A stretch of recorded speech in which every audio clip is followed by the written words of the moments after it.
Welcome to DK videos.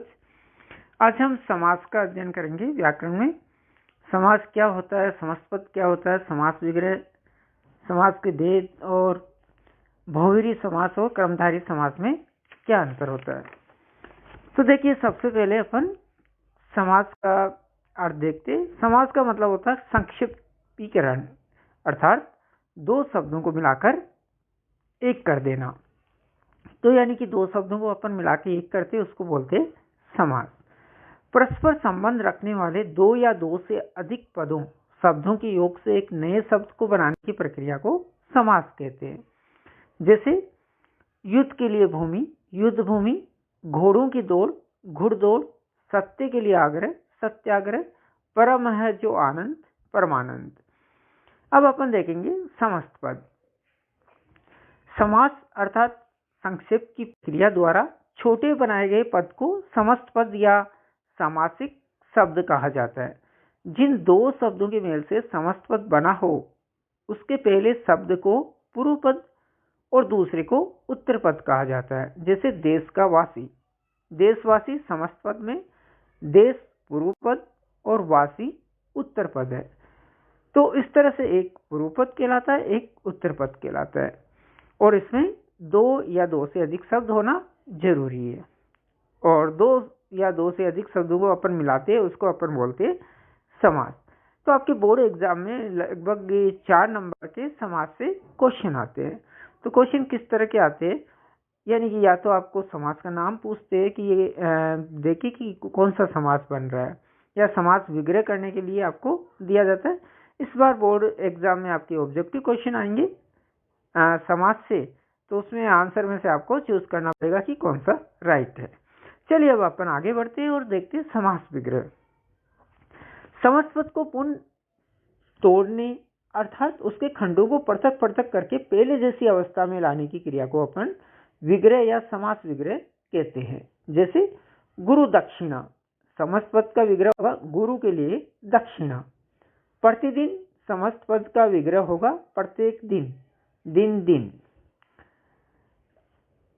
समस्त पद में कभी पहला पद प्रधान होता है, कभी दूसरा पद, और कभी कोई अन्य पद प्रधान होता है, यानी कि मुख्य होता है, जिसका नाम समस्त पद में नहीं होता है, और समस्त पद उस तीसरे पद का विशेषण या पर्याय होता है।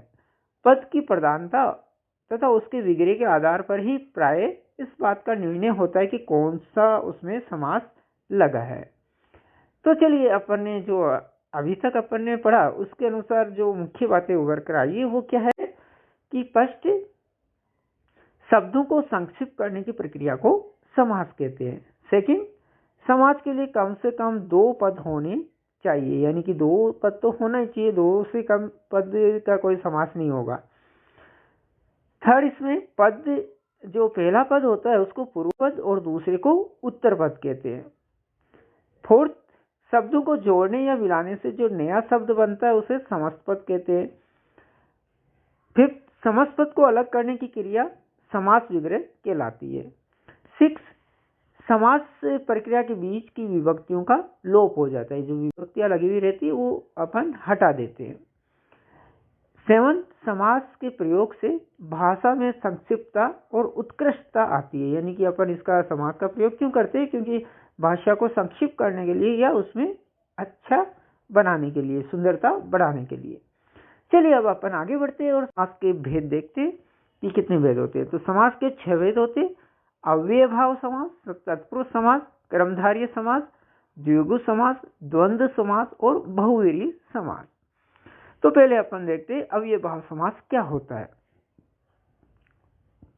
तो जिस समास का पहला पद अव्यय होता है और प्रधान होता है उसे अपन अव्ययभाव समास कहते हैं, यानी कि पहला पद अव्यय होना चाहिए, अविकारी शब्द से मिलकर बना हुआ होना चाहिए, और इसका पहला पद ही प्रधान होता है। इसका सामासिक पद भी अव्यय बन जाता है। जैसे उदाहरण देखिए, सामासिक पद है यथा नियम, समास विग्रह अपन ने इसका करा नियम के अनुसार। प्रतिमास, प्रत्येक मास, मास मास, यथा संभव, जितना संभव हो, बेनाम, बिना नाम के। तो यहाँ पर जो सामासिक पद थे उनका अपन ने समास विग्रह करा, और सामासिक पद में अपन ने देखा जैसे यथा नियम, प्रतिमास, यथा संभव, बेनाम, इनमें यथा, प्रति, यथा, बे, ये सब क्या है, पहले पद है, अव्यय है, और ये इसमें जो शब्द है उसमें प्रधान भूमिका निभा रहे, इसलिए ये अव्ययभाव समास हुआ। चलिए अब अपन आगे बढ़ते हैं और तत्पुरुष समास के बारे में देखते हैं। तो तत्पुरुष समास जिस समास का दूसरा पद प्रधान होता है और दोनों पदों के बीच के कारकों के परसग हट जाते हैं उसे तत्पुरुष समास कहते हैं। तो देखिए दोनों में अंतर क्या है। पहले अपन ने अव्ययभाव समास देखा तो उसमें पहला पद प्रधान होता है, तत्पुरुष समास में दूसरा पद प्रधान होता है। एक तो ये मुख्य बात है, और दूसरा इस समास में कारकों की विभक्तियां जो होती है वो बीच में अपन परसक उसके हटा देते हैं। तो कारकों की विभक्तियों के अनुसार तत्पुरुष समास के अपन 6 भेद करते हैं। तो कौन कौन से भेद है देखते हैं अपन। पहला कर्म तत्पुरुष। कर्म की विभक्ति आपको मालूम है क्या होती है, को। कर्ता ने कर्म को, तो को विभक्ति इसमें बीच में आएगी। जैसे ग्रंथकार, ग्रंथ को लिखने वाला। यश प्राप्त, यश को प्राप्त। माखन चोर, माखन को चुराने वाला। गगन चुंबी, गगन को चूमने वाला। सम्मान प्राप्त, सम्मान को प्राप्त। तो ये था क्रम तत्पुरुष के उदाहरण। अब अपन करण तत्पुरुष के उदाहरण देखते हैं। करण विभक्ति होती है से या के द्वारा। सूरकर्त, सूर द्वारा कर्त। मंदंत, मद से अंधा। वाल्मीकि रचित, वाल्मीकि द्वारा रचित। रोगग्रस्त, रोग से ग्रस्त। अशोक निर्मित, अशोक द्वारा निर्मित। अब इसके बाद आता है संप्रदान तत्पुरुष। इसका चिन्ह होता है के लिए। हथगड़ी, हाथ के लिए घड़ी। देशभक्ति, देश के लिए भक्ति। अनाथालय, अनाथों के लिए आलय। नाट्यशाला, नाट्य के लिए शाला। सत्याग्रह, सत्य के लिए आग्रह। इसके बाद अपादान तत्पुरुष आता है। अपादान का चिन्ह होता है से। तो जन्मांत, जन्म से अंधा। बंधन मुक्त, बंधन से मुक्त। पथ भ्रष्ट, पथ से भ्रष्ट। भय मुक्त, भय से मुक्त। देश निकाला, देश से निकाला। इसके बाद में आता है संबंध तत्पुरुष। इसका चिन्ह होता है का के की। सेना नायक, सेना का नायक। यमुना तट, यमुना का तट। भूदान, भू का दान। राजपुत्र, राजा का पुत्र। राष्ट्र गौरव, राष्ट्र का गौरव। और अंतिम है इसका अधिकरण तत्पुरुष। अधिकरण का चिन्ह होता है में पर। स्कूटर सवार, स्कूटर पर सवार। नीति कुशल, नीति में कुशल। चिंता मग्न, चिंता में मग्न। जल समाधि, जल में समाधि। क्रम निरत, क्रम में निरत। दानवीर, दान में वीर। तो ये थे इसके उदाहरण। चलिए अब आगे अपन बढ़ते और समास का तीसरा जो भेद है क्रमधार्य समास। इसका जो चिन्ह होता है पहचानने का वो है जो, यानी कि है जो इसमें लगा हुआ रहता है जब अपन विग्रह करते हैं। तो जिस समास के दोनों पदों में विशेषण विशेष्य या उपमेय उपमान का संबंध होता है और उत्तर पद प्रधान होता है उसे क्रमधार्य समास कहते हैं। तो क्या होता है इसमें, एक तो विशेषण विशेष्य का संबंध होता है दोनों पदों में, और एक उपमेय उपमान का संबंध होता है, और उत्तर पद इसमें प्रधान होता है। तो ये क्रमधार्य समास की पहचान होती है। अब इसमें पूर्व पहला पद विशेषण तथा दूसरा पद विशेष्य के कुछ उदाहरण देखते हैं। पीतांबर, पीत अंबर, यानी पीत यानी पीला है जो अंबर। नील कमल, नील कमल, नीला है जो कमल। काली मिर्च, काली है जो मिर्च। नील गगन, नीला है जो गगन।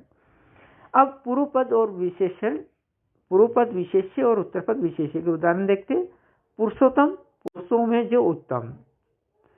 ऋषि परवर, ऋषियों में जो परवर। इसके बाद विशेषण उभय पद अर्थात दोनों पद विशेषण होते हैं उसके उदाहरण देखते हैं। श्याम सुंदर, श्याम और सुंदर।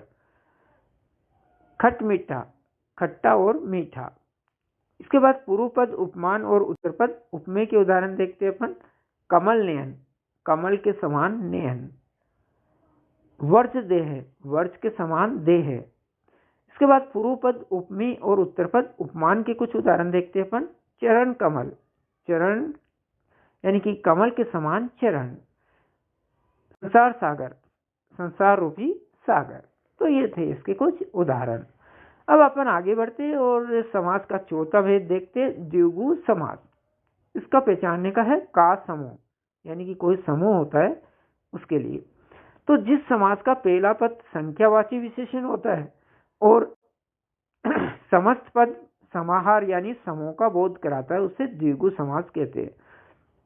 तो क्या विशेषता होगी इसकी द्विगु समास की? एक तो इसमें संख्यावाची विशेषण होता है, संख्या होती है, दूसरा समूह का बोध होता है। तो देखिए उदाहरण, सप्तऋषि 7 ऋषियों का समूह, त्रिभुज 3 भुजाओं का समूह, नवरात्रि 9 रात्रियों का समाहार, त्रिशूल 3 शूलों का समूह, सतसई 700 दोहों का समूह, पंजाब 5 आबू यानी जल का समूह। तो ये थे द्विगु समास का कुछ उदाहरण। अब अपन देखते हैं समास का पांचवा भेद, द्वंद्व समास। द्वंद्व समास की पहचानने का इसमें बीच में और आता है।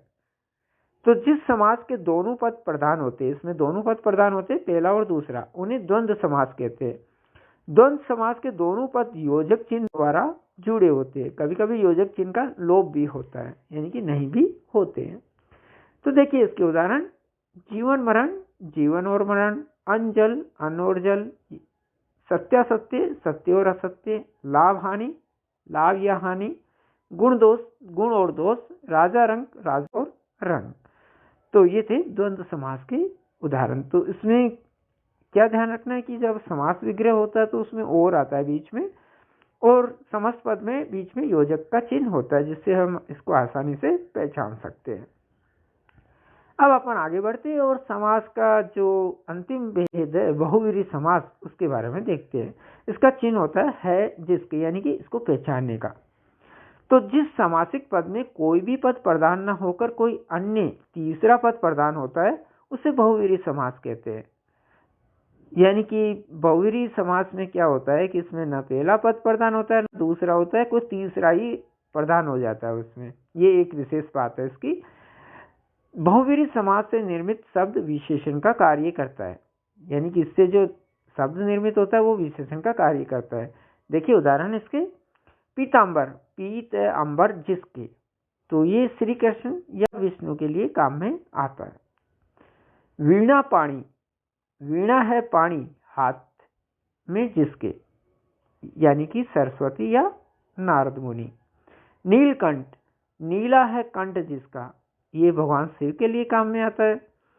दशानंद, 10 है आनंद जिसके, ये रावण के लिए काम में लेते हैं अपन। त्रिलोचन, 3 लोचन जिसके, ये भगवान शिव के लिए काम में आता है। चक्रपाणी, चक्र है पानी में जिसके, भगवान विष्णु के लिए। चंद्रशेखर, चंद्र है शिखर पर जिसके, ये भी भगवान शिव के लिए। चतुर्मुख, 4 मुख जिसके, ब्रह्मा जी के लिए ये काम में आता है। तो देखिए अपन ने बहुवीरी समाज के जो उदाहरण देखे, यानी कि पीतांबर, वीणापाणी, नीलकंठ, दशानंद, त्रिलोचन, चक्रपाणी, चंद्रशेखर और चतुर्मुख, जो अपन ने देखे, आपने देखा होगा कि इसमें ज्यादातर ये सब किसी अन्य के लिए विशेषण के रूप में आ रहे हैं, यानी कि कोई या तो भगवान का नाम आ रहा है या कोई विशेष मुनि का नाम आ रहा। तो अभी अपन ने देखे ज्यादातर सब भगवान के नामों के लिए थे। तो बहुवीरी समास ज्यादातर भगवान के नामों के लिए ही आगे प्रयोग में लिया जाता है। तो इसमें पहला पद दूसरा पद दोनों महत्व नहीं रखता और कोई तीसरा पद महत्व हो जाता है। अब अपन देखते हैं क्रमधारी और बहुवीरी समास में अंतर क्या होता है। दोनों एक जैसे लगते हैं भी, शब्द भी एक ही होते हैं। तो देखिए दोनों में अंतर। क्रमधारी समास के दोनों पदों में विशेषण विशेष्य या उपमेय उपमान का संबंध होता है, जबकि बहुवीरी समास के दोनों पद मिलकर किसी अन्य पद की ओर संकेत करते हैं, यानी कि तीसरे पद की विशेषता प्रकट करते हैं। जैसे पीतांबर, पीत यानी कि पीला है जो, अंबर, अंबर यानी वस्त्र, तो पीला है जो अंबर वस्त्र, ये क्रमधारी समास हो गया। अब पीतांबर का ही, पीत पीला है अंबर जिसका, ये भगवान श्री कृष्ण के लिए हो गया। तो यहां पर ये बहुवीरी समास में चेंज हो गया। ऐसे महादेव का देखिए, महान है जो देव, ये क्रमधारी समास है। महान है जो देवता शिव, तो ये यहाँ पर बहुवीरी समास में बदल गया। महात्मा, महान है जो आत्मा, ये क्रमधारय समास। महान है आत्मा जिसकी, ऋषि या मुनि, ये बहुवीरी समास में बदल गया। नीलकंठ, नीला है जो कंठ, ये क्रमधारय समास है। नीला है कंठ जिसका, शिव, ये बहुवीरी समास में चेंज हो गया। तो जैसे नीलकंठ है, नीला है कंठ, नीला है जो कंठ, तो नीला है जो कंठ यानी किसी का भी नीला कंठ हो, जैसे मोर का भी होता है नीला कंठ, तो वो क्रमधारय समास आएगा। लेकिन नीला है कंठ जिसका, यहाँ पर भगवान शिव के लिए आया है ये, तो ये बहुवीरी समास में बदल गया। तो इस तरह से अपन कर्मधारय और बहुवीरी समास में अंतर पहचान सकते हैं, क्योंकि ये थोड़ा बाकी समासों से थोड़ा टफ है पहचानना दोनों में। तो केवल आप यही ध्यान रखें कि अगर तीसरे के लिए आ रहा हो तो वो बहुवीरी समास हो जाएगा। तो आशा आपको समास समझ में आए होंगे। Thanks to watching my video.